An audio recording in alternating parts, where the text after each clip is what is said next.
Awareness. आज 90% people को awareness की जरूरत है। जरूरी नहीं है वो अवेयरनेस स्कूल कॉलेजेस में से आए। जो स्कूल कॉलेजेस में अवेयरनेस मिलती है उसकी वैल्यू आज जीरो है, जीरो। अवेयरनेस किसी भी चीज की हो जरूरी है। स्कूल कॉलेजेस यूनिवर्सिटीज में जो हमें बुक से रिलेटेड अवेयरनेस मिलती है, इंफॉर्मेशन मिलती है, अदरवाइज 90% पीपल को इसकी कोई जरूरत नहीं है। ओनली 5% ही पीपल इसे फॉलो करते हैं अपनी लाइफ में। बाकी के सब अपना मनी वेस्ट कर रहे हैं। यस, आम आदमी है वो अपना टाइम वेस्ट कर रहा है। अवेयरनेस कैसी पाए? अवेयरनेस लाइफ की होनी चाहिए, साइंस की होनी चाहिए, टेक्नोलॉजी की होनी चाहिए, नेचर की होनी चाहिए, एनिमल्स की होनी चाहिए, खुद की होनी चाहिए, बायोलॉजी की होनी चाहिए। अवेयरनेस जरूरी है, लेकिन इस बात पे कोई ध्यान नहीं देता। इसीलिए आज इंडिया में ओनली 10% पीपल प्रोटेस्ट कर रहे हैं, जगह जगह प्रोटेस्ट कर रहे हैं। वीगनिज्म के लिए, डिफोरेस्टेशन के लिए, एनिमल राइट्स के लिए प्रोटेस्ट हो रहा है। क्या सही है क्या गलत है ये बता रहे हैं। अगर सच पता है तो सही है, और अगर सच नहीं पता तो गलत है। इससे कोई खास फर्क नहीं पड़ने वाला। आजकल के प्रोटेस्ट ज्यादा लंबे नहीं होते, सिर्फ एक दिन का प्रोटेस्ट रह गया है, और पॉपुलेशन भी बहुत कम है। कि क्या ही फर्क पड़ता है? जंगल कट रहे हैं, वाइल्ड लाइफ खत्म हो रही है, नदियां गंदी हो रही है, इससे क्या फर्क पड़ता है? ओके, इससे पहले आप ये देखो।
देख लिया, टेंशन हुई। कितने परसेंट लोगों को टेंशन नहीं? 1%। और अगर वही 1% सच में टेंशन लेते हैं तो हमें कुछ करना है। यस, इन 11 सालों में इंडिया में सबसे ज्यादा डिफोरेस्टेशन हुई है। इंडिया सेकंड टॉप पे आया है डिफोरेस्टेशन के नाम पे, फर्स्ट पे ब्राजील। ये क्यों हो रहा है? ह्यूमन फैसिलिटीज के लिए। ह्यूमन फैसिलिटीज इंडिया में पॉपुलेशन नंबर 1 पे है। वो फैसिलिटीज, खाना, घूमना, ट्रैवल करना and other development. Yes, why deforestation is increase by year? The result is shocking. New born babies. Yes, जितनी ज्यादा शादियां उतनी ज्यादा बेबीज, और शादियां अगर कम उम्र में हो गई तो प्रॉब्लम और बड़ी है। ओल्ड एज पीपल मरते नहीं है, नए बच्चे जन्म नहीं लेते हैं, एंड उनके रहने की जो जगह होती है वो अबैंडन हो जाती है because the any condition, climate change, वहाँ डेवलपमेंट नहीं होता, वहाँ वाटर बॉडीज खराब है, दिस रीजन। इसीलिए इंडिया में सबसे ज्यादा न्यू बॉर्न बेबी है। एंड सेकंड रीजन ये है कि इंडिया को यूएसए, सिंगापुर, चाइना की तरह बनाया जा रहा है, जो कि इम्पॉसिबल है। इसके लिए बहुत सारा नुकसान करना पड़ेगा, लोगों के घर तोड़ने पड़ेंगे, इसके लिए बहुत सारी डिजास्टर करना पड़ेगा। गवर्नमेंट ये सब नहीं कर सकती क्योंकि हम प्रोटेस्ट करने आ जाते हैं इंस्टाग्राम पे पेटिशन एंड ईमेल्स वगैरह, ये सब ऑनलाइन प्रोटेस्ट होते हैं, इसलिए गवर्नमेंट रुक जाती है। एंड वही लोग कहते हैं कि यूएसए का देखो, चाइना का देखो, तो सरकार क्या करे, डिफोर्टेशन करने लगती है तो हम प्रोटेस्ट करने आ जाते हैं, बच्चे हम पैदा कर रहे हैं, वीगनिज्म हम नहीं है, मिनिमलिज्म हम नहीं है, एंटीनेटिज्म हम नहीं है, इससे नहीं होगा। यस, डिफोर्टेशन तो होगा ही, and we really want to stop the deforestation mainly in India, then take the steps. दोनों चीजें एक साथ नहीं हो सकती, डेवलपमेंट, डिफोर्टेशन, लाइक दिस। तो मैंने आपको 3 चीजें बताई है, 3 सच बताए हैं। 90% पीपल को अवेयरनेस नहीं है, 10% पीपल को अवेयरनेस है। एक आदमी, यस, एक आदमी चेंज ला सकता है, लाइक दिस। नीचे देखेंगे, ये वाला जो देख रहे हैं, ये जो हजारों लाखों सालों से लोगों को जीवन दान दे रही है, लोगों की जिंदगी बचा रही है। हम कांच की तरह कृष्ण, तो यहाँ पर जितने भी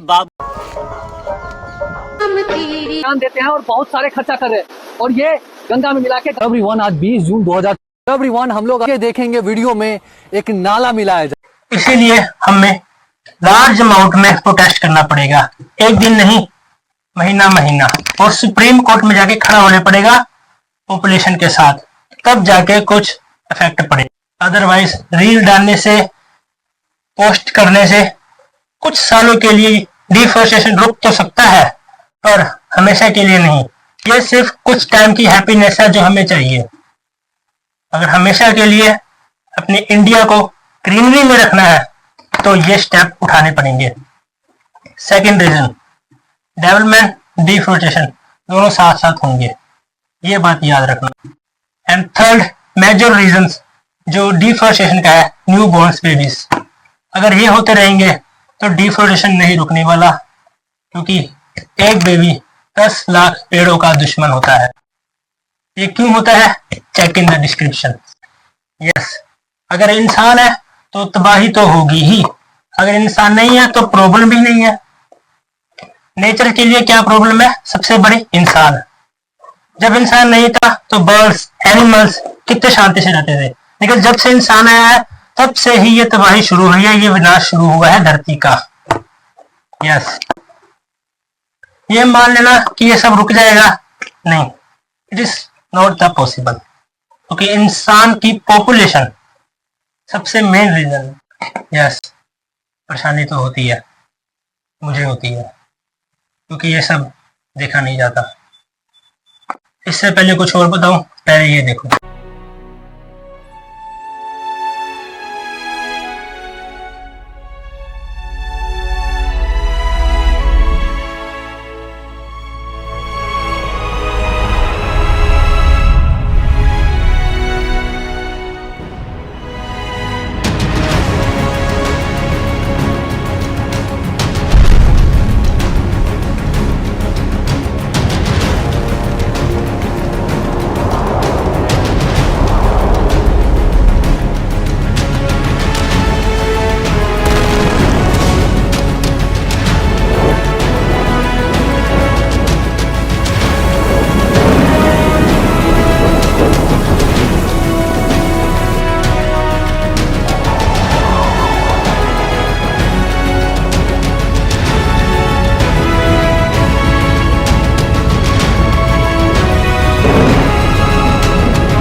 धरती बनी फिर खत्म हुई, फिर बनी फिर खत्म हुई।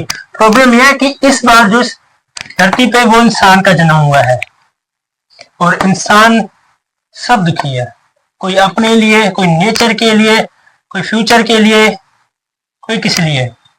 इसीलिए ये चीज हमेशा नहीं रहने वाली, एक न एक दिन धरती का दी एंड होगा ही होगा।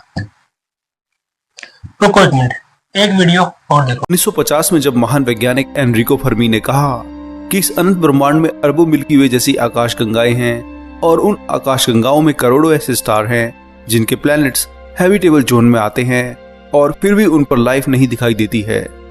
अगर इन ग्रहों पर लाइफ होती तो आज तक उसने मानव जाति से कांटेक्ट कर लिया होता, या फिर मानव जाति को उसके कोई न कोई सबूत मिलते। पर हम ब्रह्मांड में अकेले हैं, आखिर वे कहां हैं? Where are they? इस सवाल को आज तक कोई सॉल्व नहीं कर सका है और धीरे धीरे एक पैराडॉक्स में बदलकर आज फर्मी पैराडॉक्स के नाम से जाना जाता है। एलियंस को ढूंढना और उनके द्वारा हमें ढूंढा जाना बहुत मुश्किल है। स्पेस में हम इतने बढ़ चुके हैं कि 5000 से ज्यादा एक्सोप्लैनेट और कई सुपर अर्थ प्लैनेट खोजने के बाद भी हम खाली हाथ हैं। ऐसा क्यों है? आइए एक नए रीजन और रिसर्च के जरिए इसे वीडियो में आगे देखते हैं।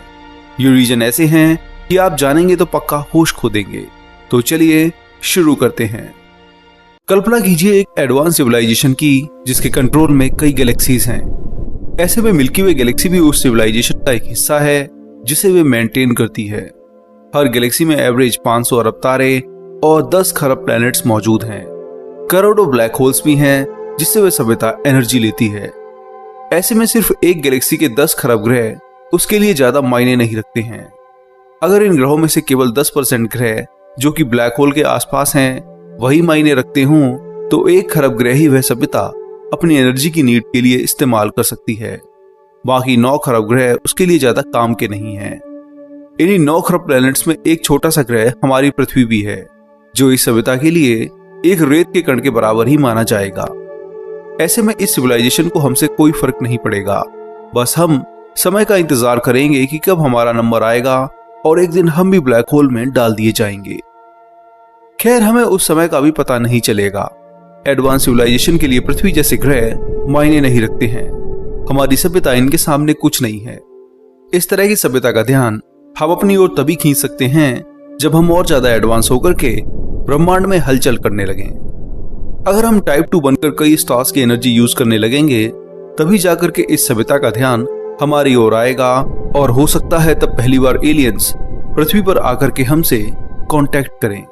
वरना जब तक हम एडवांस नहीं होंगे किसी की भी नजर में नहीं आने वाले और ये ब्रह्मांड हमारे लिए एकदम खाली सा ही दिखाई देगा। इस सिनारियो को आप ऐसे समझें कि आपके पास एक जंगल का पूरा राज है। वहां कई तरह के जानवर मौजूद हैं जिन्हें आप देखते हैं। जो विशालकाय जानवर हैं जिनमें बहुत ताकत है वह आपके लिए इंपॉर्टेंट हैं। दूसरे जानवर जो आपको नुकसान पहुंचा सकते हैं उन पर भी आपकी नजर रहती है। पर इसी जंगल में कई इस तरह के जीव हैं जो आकार में बहुत बहुत छोटे हैं जिन्हें आप देख भी नहीं पाते हो। अगर इनमें से कोई जीव मर जाए या उसकी पूरी छोटी सी कॉलोनी खत्म हो जाए या फिर आपके पांव के नीचे आकर कुचल जाए तो आप शायद ही उस पर गौर करो। आपको कभी पता भी नहीं चलेगा कि ऐसा कोई जीव भी है जो इसी जंगल में रहता है। इन जीवों का पूरा जीवन आपके एक दिन के बराबर है। इस सिनारियो में आप इनके बारे में शायद ही कभी जान पाएं। ठीक इसी तरह एडवांस सिविलाइजेशन जो कि कई गैलेक्सीज को अगर कंट्रोल करती है तो कई अरबों खरबों स्टार्स और प्लैनेट्स उनके कंट्रोल में आ जाते हैं। जिस पर जीवन कब पनपा और कब खत्म हुआ उन्हें पता नहीं चलता और उस ग्रह पर रह रही सभ्यता को भी इस एडवांस सभ्यता के बारे में कभी पता ही नहीं चल पाता है। यहाँ टाइम का कॉन्सेप्ट भी अलग है। जब तक इन ग्रहों पर सभ्यता पनपती है और खत्म हो जाती है एडवांस सिविलाइजेशन के बस कुछ साल ही गुजरते हैं। इस वजह से कई वैज्ञानिक मानते हैं कि एक टाइम और टेक्नोलॉजिकल गैप के कारण एलियन ना तो हमें देख सकते हैं और ना ही हम उनकी प्रेजेंस को जान पाते हैं।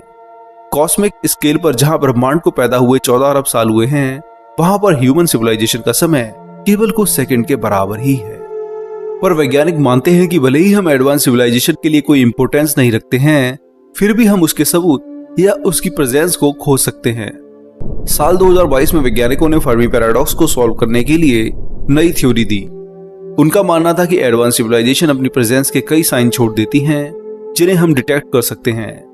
ये साइन पृथ्वी पर भी मौजूद हो सकते हैं और हमारे सोलर सिस्टम के किसी दूसरे प्लेनेट या फिर मून पर भी। हमारा सोलर सिस्टम 500 करोड़ साल पुराना है।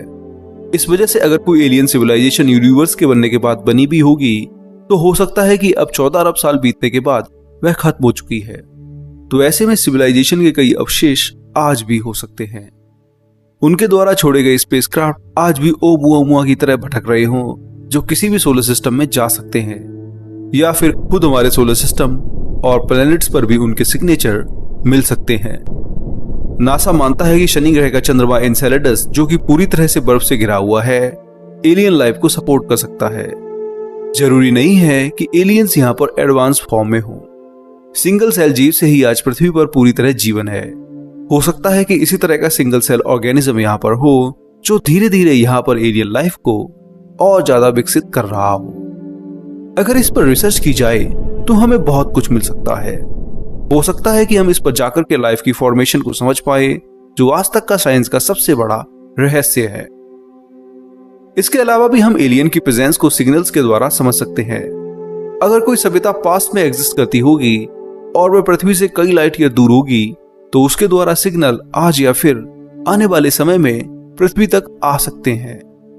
खुद पृथ्वी पर नासा और सेटी ने 25,000 लाइट ईयर दूर तक ह्यूमन सिविलाइजेशन के सिग्नल भेजे हैं और अपनी लोकेशन भी उनमें दी है।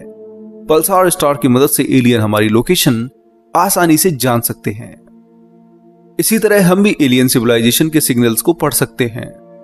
अरबों सालों में अगर किसी सिविलाइजेशन का कोई सबूत बच सकता है तो वो उसके सिग्नल्स ही हैं, क्योंकि बाकी सभी चीजें खत्म हो सकती हैं और लाइट स्पीड से चल रहे सिग्नल्स यूनिवर्स में अरबों साल बाद भी रिसीव होते हैं। तो मान लीजिए कोई टाइप 3 सिविलाइजेशन जो केवल एक गैलेक्सी पर ही राज करती हो, वह खत्म होने पर आज से 1 अरब साल पहले कोई सिग्नल सेंड करती है तो हमें वह सिग्नल आज भी मिल सकता है। हम जब उसे डिकोड करेंगे तो हमें पता चलेगा कि जिस सभ्यता को हम देख रहे हैं वो 1 अरब साल पहले ही खत्म हो चुकी है और पूरी गैलेक्सी भी तबाह होकर अपनी शेप बदल चुकी है। तारे इधर उधर जा रहे हैं। इस सिग्नल की मदद से हम अपने टेलीस्कोप से उस गैलेक्सी को देखकर उस सभ्यता के विनाश को देख सकते हैं। हालांकि इससे हम बस उसकी प्रेजेंस को ही कंफर्म कर पाएंगे, ना तो हम उस सिग्नल का रिप्लाई दे सकेंगे और ना ही उस सभ्यता को टेक्नोलॉजिकल लेवल पर देख पाएंगे। पर वैज्ञानिकों की माने तो इस तरह का सिग्नल भी हमें मिल जाए वो भी इम्पॉसिबल बात लगती है। हमें अगर इस तरह के सिग्नल क्लियर फॉर्म में चाहिए तो बहुत विशाल रेडियो टेलीस्कोप स्पेस में बनाना होगा ताकि पृथ्वी के एटमॉस्फेयर या सैटेलाइट के इंटरफेरेंस से बचा जा सके। और ये काम हम तभी कर पाएंगे जब हम टाइप 1 सिविलाइजेशन बनकर पूरी पृथ्वी के बराबर एनर्जी को यूज कर पाएंगे। उस समय रिसोर्स भी मानव सभ्यता के पास होंगे और एडवांस टेलीस्कोप भी, जो एलियन सिविलाइजेशन को या फिर उनके रिमेन्स को डिटेक्ट कर पाए।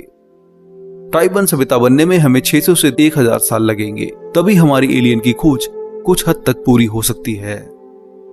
एलियंस को खोजने के लिए एकदम परफेक्ट टाइम फ्रेम की जरूरत है। जैसे जैसे समय गुजर रहा है और यूनिवर्स लगातार एक्सपेंड हो रहा है तो हमारी रीच भी घटती जा रही है। मानव सभ्यता फिलहाल लोकल ग्रुप तक की एरिया को ही एक्सेस कर सकती है। लोकल ग्रुप पास की 54 गैलेक्सीज का ग्रुप है जो कि ग्रेविटेशनली बाउंड हैं। इस ग्रुप के आगे की गैलेक्सीज हमसे लगातार दूर जा रही हैं। अगर हम टाइप 3 सिविलाइजेशन भी बन गए तो भी इन गैलेक्सीज पर नहीं जा पाएंगे। आने वाले भविष्य में मानव सभ्यता केवल लोकल ग्रुप तक ही रीच कर सकेगी। इसके आगे की गैलेक्सीज को हम फिर अनंत काल के लिए भूल जाएंगे। ये हमसे इतनी दूर चली जाएंगी कि एडवांस मानव सभ्यता भी इन पर करोड़ों सालों में नहीं पहुंच सकेगी। हालांकि अगर हमारे लोकल ग्रुप में कोई एलियन सिविलाइजेशन हुई तो वह जरूर मानव सभ्यता को खोज सकेगी, और अगर नहीं हुई तो फिर अनंत काल तक मानव सभ्यता इस ब्रह्मांड में अकेले ही भटकती रहेगी और फर्मी पैराडॉक्स कभी सॉल्व नहीं हो पाएगा। ब्रह्मांड का एक्सपेंशन जो कि लगातार एक्सेलरेट हो रहा है, एलियन सिविलाइजेशन और ह्यूमन सिविलाइजेशन के बीच सबसे बड़ी रुकावट है।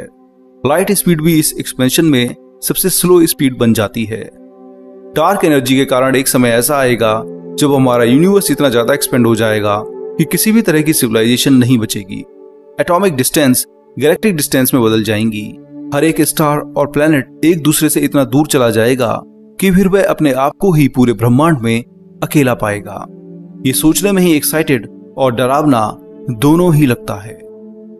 एस्ट्रोनॉमी साइंस में फर्मी पैराडॉक्स अपने आप में बहुत ही विचित्र है।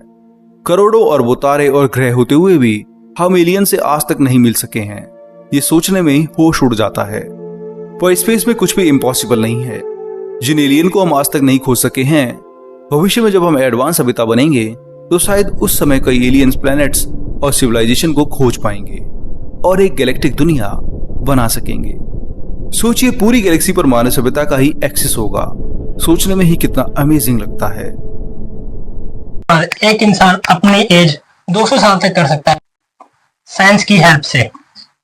विनाश, तबाही, एनिमल्स किलिंग्स, हर जगह नेगेटिविटी है। बट ये तो अभी शुरुआत है। असली तबाही 2015 के बाद होगी, जो देखी ही नहीं जाएगी। टेक्नोलॉजी होगी, हर जगह लाइटिंग ही लाइटिंग होगी, साइंस की भरमार लगी होगी। इंसान यूनिवर्स में रहने लगेगा। यूनिवर्स में अपनी नेचर, अपनी पानी, अपनी बायोडाइवर्सिटी वहीं पर अपने बच्चे करेगा। हम जो सोचते हैं ये छोटी सी पृथ्वी पर रहकर छोटे से एरिया को बचाने के लिए, ये हमेशा नहीं रहने वाला। इसे बचाना है। सच तो ये है ना कि ये सब नहीं रहने वाला। अभी कुछ नहीं देखा। असली लाइफ तो वो है जो आगे आने वाली है। हम सिर्फ कुछ सालों के लिए हैं, बट साइंस अमर है। साइंस पहले भी थी, अब भी है और आगे भी रहेगी। यूनिवर्स में बहुत सी ऐसी जगह हैं जिसमें हम रह सकते हैं, पर यह करना पॉसिबल नहीं है क्योंकि हम इंसान हैं, हम भगवान नहीं हैं। हाँ, कुछ हो सकता है, बट उसके लिए भी बहुत टाइम है।